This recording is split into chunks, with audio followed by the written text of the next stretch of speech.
Hey, what's up, guys? So I'll tell you one thing, and I'm not ashamed to say it, but my estimation of Robert De Niro as a man just fucking plummeted. Take a look. He's an idiot. We got to get rid of him. Yeah. He's going to ruin the country. Everything that this country has worked for, represents, he is ruining it. And it's right before your eyes. This is it. This is our country. You know, I want my country back.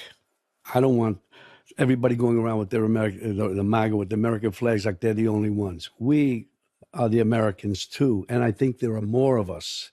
No, I don't think, I know there are more of us because we believe in what's right and wrong, empathy, kindness, bringing the country together, not dispersing it. Okay, so I actually think Robert De Niro has reached a new level of TDS. For him to actually believe that there's more of them than us is ridiculous. Like, does he not understand that Trump won by a landslide? He won the popular vote. He won all 7 swing states. So for him to make that statement is just retarded. And then he also talks about kindness and empathy. Where was all that kindness and empathy when illegal migrants were killing US citizens? Laken Riley, Jocelyn Nungare. I didn't hear a peep from the Democrats because they were more worried about protecting their illegal immigrants. You've seen the Trump story so clearly from the very beginning. Is that from knowing him as a New Yorker? No, I don't know, but you never took him seriously as a New Yorker. He was a guy, you know, real estate, young man, kid on the make. And but it was all, I mean, people I knew who from different walks of life in New York never took him seriously.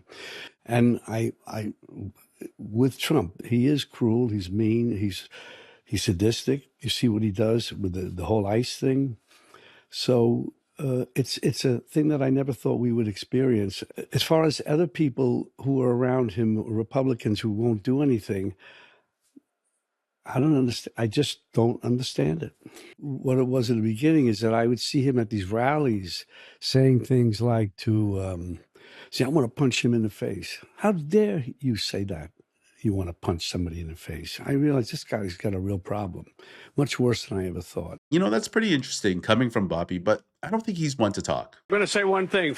Trump. He's an embarrassment to this country. I'd like to punch him in the face. Punch him in the face. Of course I want to punch him in the face. Right. Okay, so I'm not going to lie, but it's kind of sad seeing Robert De Niro descend like this. I mean, this is the same guy who brought us Raging Bull, Taxi Driver, Mean Streets, The Godfather, Goodfellas, Casino, and instead of enjoying his twilight years in obscurity, he feels the need to comment on everything Trump is doing. And then he also mentioned Trump being mean and what he's doing with ICE. Yeah, Bobby, what is Trump doing with ICE? All he's doing is, following federal law by removing illegal migrants from the country. He won the popular vote, and this is what the people voted for. So if you don't like it, you can certainly join Rosie O'Donnell in Ireland. Otherwise, shut the up. You're bound to create bad situations by doing that. That's not a person who cares about everybody, is trying to unite everybody. You're trying to divide everybody. You used to see him have these stupid fights with Rosie O'Donnell and other people. And she was tough, and she stood up to him. What is all that about? This is not about somebody who is leading the country. To me, someone like that should never even been allowed to get near running for president. He's unqualified, period.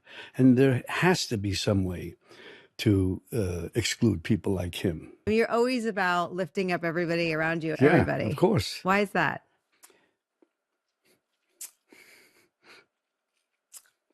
You have to. You have to lift people up. Why? You have to bring them together, period. You can't divide people. You can't win that way.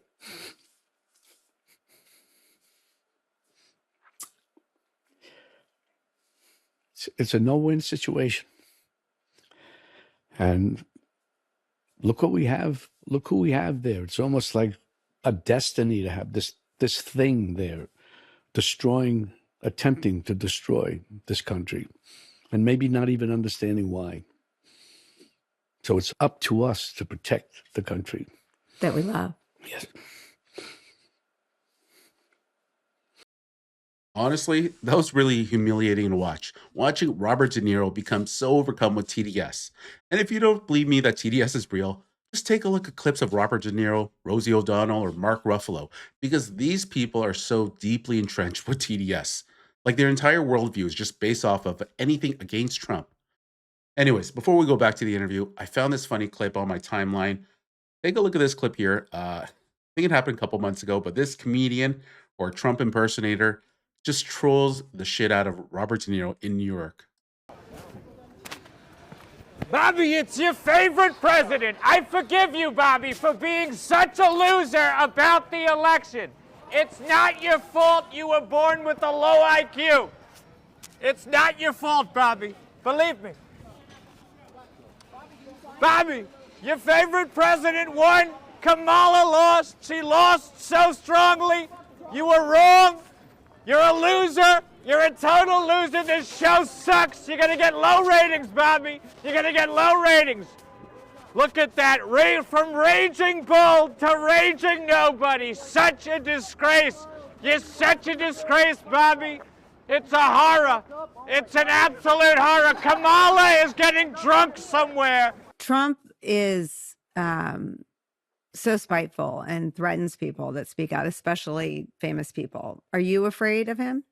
I can't afford to be afraid. Of course, you have anxiety. You're afraid. But you got to get out. You got to defy this. You cannot allow them to intimidate you. It's the classic story. You cannot allow them to intimidate you.